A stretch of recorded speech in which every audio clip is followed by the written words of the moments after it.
SC/ST के साथ अन्याय है, ब्यूरोक्रेसी के साथ अन्याय है, उनकी सीनियोरिटी का पूरा तंत्र तोड़ा जा रहा है। और तीसरा की तमाम विद्यार्थियों के साथ अन्याय है। प्राइवेटाइजेशन का सबसे बड़ा प्रोजेक्ट आजादी के बाद का इस बार के बजट में है। 1,75,000 करोड़ रुपए की सरकारी कंपनियां इस बार बेचने की बाकायदा घोषणा हो चुकी है। प्राइवेट सेक्टर में रिजर्वेशन की मांग करनी चाहिए और ये निजीकरण भी असल में लूट है, तो इसको भी रोकने की मांग हमें करनी चाहिए। कभी मनुवादी ताकतें ज्यादा हावी हो जाती हैं, कभी समतावादी मानववादी ताकतें अपना जोर पकड़ लेती हैं। आप देखेंगे जितनी भी बीजेपी से पार्टियां लड़ रही हैं वो सॉफ्ट हिंदुत्व को अपना रही हैं, नाम लेने की जरूरत नहीं है। ये सरकार जो पिछले 7 साल से इस देश में है, ये सरकार बहुत जिद्दी सरकार है और उस आंदोलन पे इनको कदम वापस लेने पड़े। जो अभी लैटरल एंट्री के नाम पर एक तरह से आरक्षण को तो समाप्त किया ही गया है। एक तो जो भी प्रतियोगिता परीक्षाओं की तैयारी कर रहे हैं उनके साथ ही अन्याय है। आप 120 के आसपास IAS साल में नियुक्त करते हैं, उसमें से अभी इन्होंने 30 का विज्ञापन जारी कर दिया है और 30 को सिंगल पोस्ट बताकर इनमें रिजर्वेशन उन्होंने लागू किया है। अब ये लोग 13 से 14 साल के एक्सपीरियंस से बाहर से लोग लाके सीधे ज्वाइंट सेक्रेटरी बन जाएगा। ज्वाइंट सेक्रेटरी क्या होता है आप लोगों को मालूम है, वो एक मंत्रालय के विभाग का मालिक होता है और उसको फिर जो 18 साल का एक्सपीरियंस वाला IAS अफसर होगा वो उसको रिपोर्ट कर रहा होगा। तो एक तो विद्यार्थियों के साथ ये अन्याय है, तमाम जातियों के, इसलिए ये कास्ट के बियॉन्ड है। किसी को अगर लगे कि सिर्फ शेड्यूल कास्ट, शेड्यूल ट्राइब और OBC का इशू है, ये नहीं है। कोई भी विद्यार्थी जो परीक्षा की तैयारी कर रहा है उसके साथ आप अगर लगातार जैसे सिविल सर्विस के पोस्ट घटाए जा रहे हैं, 2000 तक पोस्ट एक साल में एडवर्टाइज होते थे UPSC के सेंट्रल सिविल सर्विस में, अब आज की तारीख में वो 700 के आसपास रह गया है। तो ये लेटरल एंट्री के थ्रू वो भर्ती है, रिजर्वेशन का पूरा उल्लंघन है। पिछले आप 9 नियुक्तियां देख लीजिए ना, पिछले साल जो 9 नियुक्तियां हुई, 9 के 9 अपर कास्ट, उसमें भी आधे से ज्यादा एक ही जाति के लोग। तो इस तरह की नियुक्तियां असल में लेटरल एंट्री में हो रही है। तो एक तो ये SC/ST के साथ अन्याय है, ब्यूरोक्रेसी के साथ अन्याय है, उनकी सीनियोरिटी का पूरा तंत्र तोड़ा जा रहा है। और तीसरा की तमाम विद्यार्थियों के साथ अन्याय है। दूसरा, उदित राज जी जो इशू लंबे समय से उठा रहे हैं कि ये जो निजी क्षेत्र में जो सरकारी कंपनियां दी जा रही हैं, ये चूंकि सरकारी पैसों से बनी हुई कंपनियां हैं, तो एक जैसे मारुति है, प्राइवेट होते ही रिजर्वेशन उसका खत्म हो जाता है। अब अगर 15,000 उनकी नियुक्तियां उसके बाद हो चुकी हैं, तो 15,000 में 7,500 पोस्ट SC/ST OBC के पास आते। आज की तारीख में उनमें से एक भी पोस्ट नहीं आया। कुछ लोग संजोग से आ गए तो अलग बात है, कॉन्स्टिट्यूशनल फ्रेमवर्क के तहत नहीं आए। तो इस बार प्राइवेटाइजेशन का सबसे बड़ा प्रोजेक्ट आजादी के बाद का इस बार के बजट में है। 1,75,000 करोड़ रुपए की सरकारी कंपनियां इस बार बेचने की बाकायदा घोषणा हो चुकी है। 2 बड़े बैंक बेचे जाएंगे, एक इंश्योरेंस कंपनी बेची जाएगी और बहुत सारी और कंपनियां भी इस बार एक फाइनेंशियल ईयर में बेचना है। इन सारी कंपनियों का रिजर्वेशन खत्म हो जाएगा। तो मुझे लगता है कि दूसरा बड़ा इश्यू है जिस पर हमको बात करनी चाहिए, लेटरल एंट्री। दूसरा, सीधा हमको प्राइवेट सेक्टर में रिजर्वेशन की मांग करनी चाहिए और ये निजीकरण भी असल में लूट है, तो इसको भी रोकने की मांग हमें करनी चाहिए। दुनिया में कोई भी बड़े से बड़ा कैपिटलिस्ट कंट्री 100% प्राइवेट सेक्टर से नहीं चलता है। कहीं भी देख लीजिए आप, ब्रिटेन में पूरा हेल्थ सेक्टर इस समय आपको गवर्नमेंट के हाथ में। ये मतलब ऐसा भी नहीं कि पूंजीवाद का मतलब एकदम लुटा देना, ये बहुत अजीब किस्म का इन्होंने उसकी अवधारणा बनाई है। तो ये भी एक बड़ी समस्या है। तो निजीकरण और निजीकरण अगर जहां हो चुका है वहां पर रिजर्वेशन लागू हो, इसकी उदित राज जी ने तो बड़ी लड़ाइयां लड़ी हैं, तो हम सब लोगों ने उसको देखा है। तीसरा इश्यू मुझे लगता है किसान आंदोलन का हम लोगों को समर्थन करना चाहिए। हमको लगता है इस पर कोई बहस नहीं है। अगर बहस होगी तो अगर बाद में कोई सवाल जवाब होगा तो मैं उसको जवाब देने की कोशिश करूंगा। मेहनत कर जातियां हैं, अपना हक मांग रही हैं, तो SC/ST OBC को भी उनके साथ खड़े होने चाहिए। अपने इशूज हैं हमारे वहां पर, शेड्यूल कास्ट के मेजर इशूज हैं इस पूरे इलाके में किसान जातियों के साथ, लेकिन इसके होते हुए हम लोगों को न्याय के साथ आमतौर पर खड़ा होने का, क्योंकि हमारा अम्बेडकराइट आइडियोलॉजी बताती है कि ठीक है अपने इशूज हैं, वो इशूज खत्म भी नहीं हुए। ऐसा नहीं होगा कि इस समय किसान जातियों और दलितों के इशूज खत्म हो गए हैं, उनके आपसी संघर्ष हैं, लेकिन इसके बावजूद वो न्याय की लड़ाई लड़ रहे हैं, तो उसमें हमको साथ होना चाहिए। चौथा इशू मेरे ख्याल से कास्ट सेंसस का है, जो कि बहुत इंपॉर्टेंट है, क्योंकि अभी निकल गया, अगर ये जून में सेंसस हो गया, ये 28 दिन के अंदर गिनती पूरी हो गई, तो जैसा राजनाथ जी कह रहे थे कि भारत की नीतियां 1931 की जनगणना के आधार पर तय होंगी, तो 100 साल पुराने आंकड़े से भारत की सारी पॉलिसीज बन रही होंगी कि कितने स्कॉलरशिप देना है, कितना OBC का फंड कितना होगा और किसका कितना हिस्सा होगा। ये सब सारी पॉलिसीज 100 साल पुराने आंकड़ों से होंगे। कोर्ट हर बार फिर स्टे लगाएगा। कोर्ट आपको जैसे ही अब मध्य प्रदेश में उन्होंने OBC आरक्षण 14 से 27% किया, कोर्ट ने कहा आंकड़े का है। छत्तीसगढ़ में उन्होंने फिर से OBC आरक्षण उन्होंने 27% किया, तो कोर्ट ने फिर कह दिया आंकड़े का है। तो आप जब ओबीसी का आरक्षण होता है तब आंकड़े मांगते हैं, सवर्णों का आरक्षण होता है तो उसमें आंकड़े लोग नहीं मांगते हैं। तो ये तो खैर कोर्ट का एक करैक्टर है और इसमें जोड़े जा सकते हैं। आप देख लीजिए कि हम किस तरह से इस आंदोलन को ले जाना चाहते हैं, वरना कोलिजियम का इशू बहुत इंपॉर्टेंट है। कोलिजियम के आने से ठीक पहले तक लगभग आधे जज एससी और ओबीसी के थे, एसटी के नहीं थे, लेकिन आधे जज के आसपास हो चुके थे।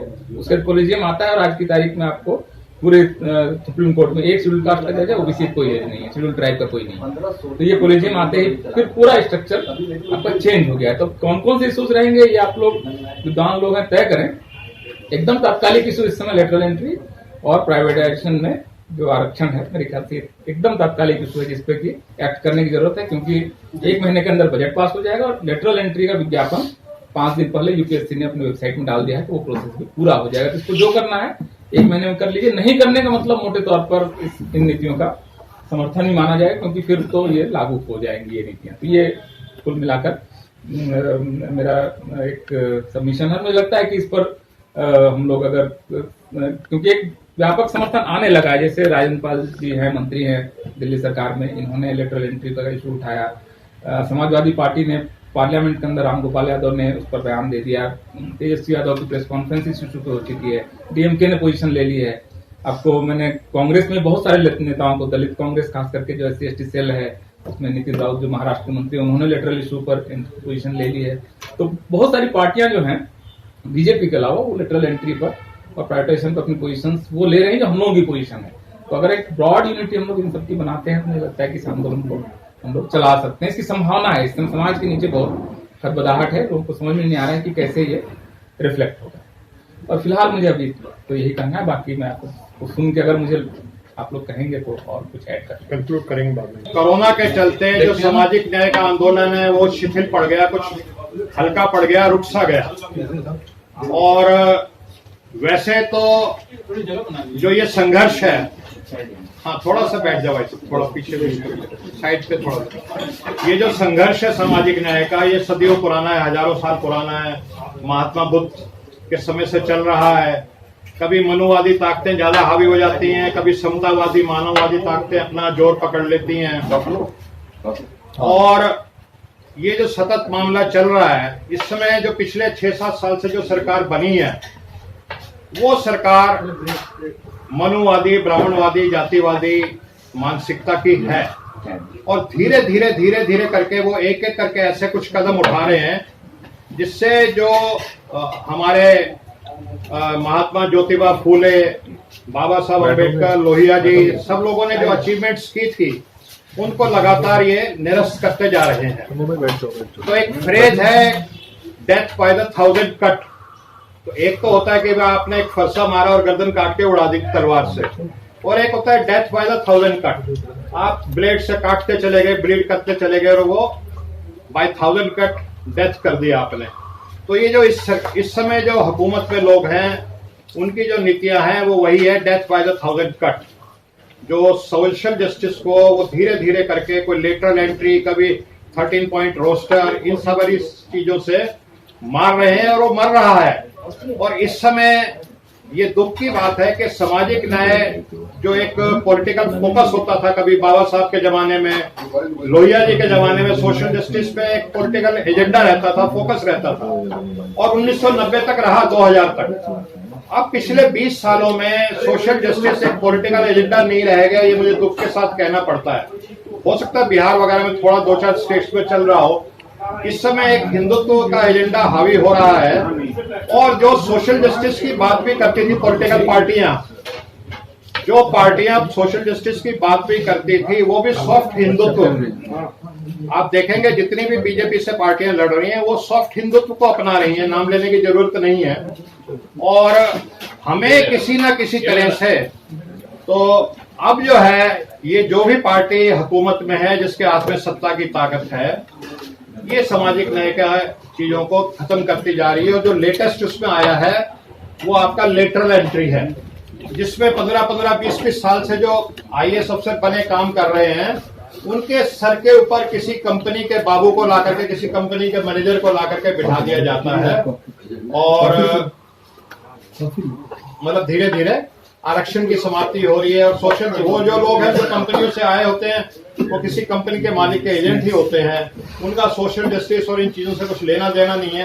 तो धीरे धीरे जो ब्यूरोक्रेसी का जो कैरेक्टर है उसको भी चेंज किया जा रहा है, और जो हमारी सत्ता में भागीदारी थी थ्रू ब्यूरोक्रेसी उसको भी खत्म करा जा रहा है, क्योंकि लेटरल एंट्री में कोई आरक्षण भी नहीं होता, जिस मर्जी को वो मनोनीत कर देते हैं। तो इन सारी समस्याओं को देखते हुए जो हमारे सारे बुद्धिजीवी चिंतित रहते थे, कोरोना में बहुत ज्यादा निकल भी नहीं पाए, सबने कहा कि एक बार फिर से मिलना चाहिए और इस समय वर्तमान क्या परिस्थितियां हैं इस पे विचार करना चाहिए, और आगे हमारी क्या रणनीति बने, हमें क्या करना है इस पे विचार करना चाहिए। और मैं भाई साहब सब जानते हैं सबको, यहाँ पे जो इस कक्ष में लोग बैठे हैं गिनती में हो सकता है 20 हो, 25 हो, 30 हो, मुझे नहीं पता कितनी गिनती है इस समय, लेकिन वो एक बहुत बड़ी इस देश की ताकत है। वो कुछ बोलते हैं तो लाखों लोग उनकी तरफ देखते हैं, उनको सुनते हैं। वो एक ट्वीट करते हैं तो लाखों उसमें रिट्वीट हो जाती है, उसको शेयर किया जाता है, लाइक किया जाता है फेसबुक पे, उनके यूट्यूब को लाखों लोग देखते हैं। इस तरह के लोग यहाँ पे बैठे हुए हैं जो पूरे देश के आंदोलन को जन्म दे सकते हैं और उसको आगे बढ़ा सकते हैं।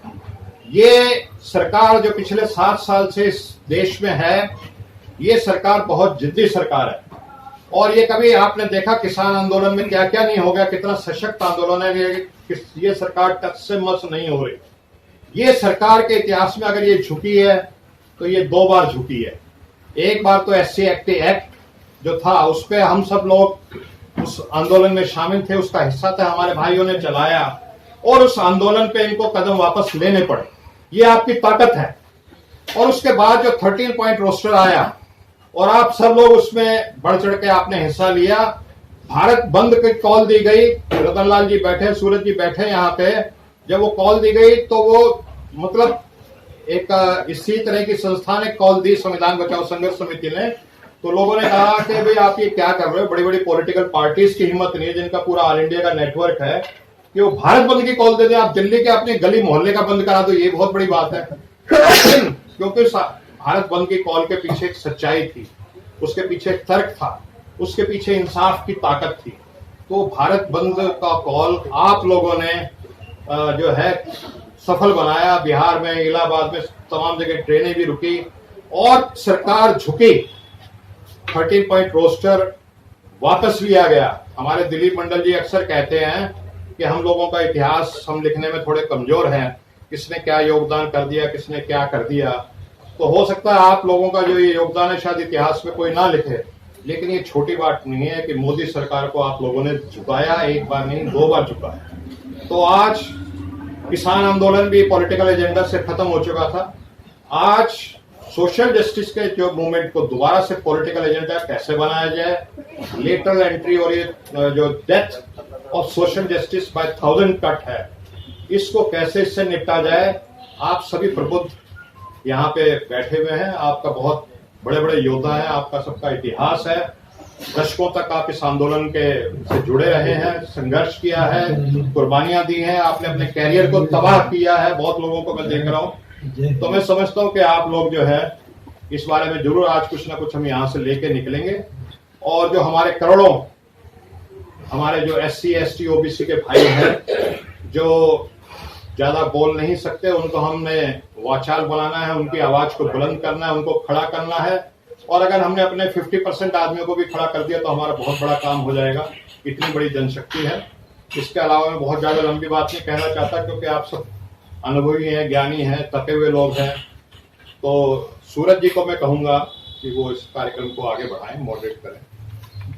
डॉक्टर श्री राजेंद्र पाल गौतम जी हैं, और दिलीप मंडल साहब हैं, डॉक्टर रतनलाल जी हैं, लक्ष्मण यादव हैं, ललित गौतम साहब हैं, और नवीन जी हैं जो आज तक को भी एक तरह से तिलांजलि दे दिए। हमारे जाति जनगणना को लेकर राजनारायण जी अपनी बात अभी कह चुके हैं हम लोगों के बीच में, सब लोगों के आने के पहले। देश की सबसे बड़ी सच्चाई है, और किसान आंदोलन को हम लोग कैसे समर्थन दे सकते हैं, एक तो वो बात है ही। उसके साथ साथ जो अभी लैटरल एंट्री के नाम पर एक तरह से आरक्षण को तो समाप्त किया ही गया है, कॉरपोरेट के नुमाइंदों को उस अहम जगहों पर रखा गया है जिससे भारत की नीति और भारत के भविष्य जानते हैं। तो ये कितना बड़ा एक तरह से ये है एक लोगों के बीच में एक तरह से बेचैनी है, और सभी लोग जो मान्यवर लोग यहाँ बैठे हैं सभी इसे उम्मीद करते हैं। मैं समझता हूँ आप क्षेत्र में जाते होंगे तो पूछते भी होंगे कि कैसे सर, तो बराबर जो किसानों के बीच में काफी समय दिया। मैं समझता हूँ राजनीतिक दलों में अगर कोई एकमात्र नेता है जो विशेष रूप से इन मुद्दों पर अपनी बात को पूरे बेबाकी से रखे हैं, चाहे ट्विटर पे हो या फेसबुक या जहां भी सोशल मीडिया के माध्यम से, तो उसके कारण इनको बहुत एक तरह से अपमान और अवमानना झेलना पड़ा है।